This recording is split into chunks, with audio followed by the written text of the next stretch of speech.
السلام عليكم ورحمة الله تعالى وبركاته. إخواني أخواتي، مرحبا بكم.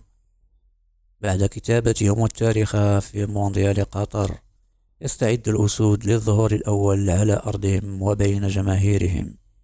ملعب ابن بطوطة بطنجة سيكون مسرحا للقاء من العيار الثقيل يجمع الأسود بمنتخب البرازيل، وذلك في 25 من الشهر الحالي.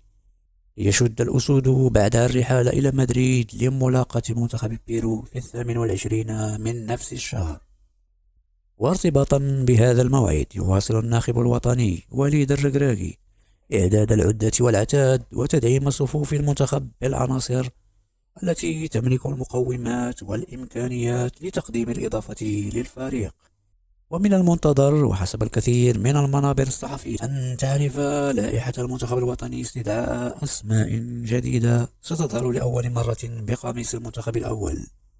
ويتعلق الأمر بثلاث أسماء على رأسها نجم ميلان الإيطالي إبراهيم دياز، ومدافع سان جيلواز البلجيكي إسماعيل قندوس، ومن بلجيكا أيضا المدافع الشاب ذو 19 ربيعا المهدي بوكامير لاعب شارلوغ البلجيكي.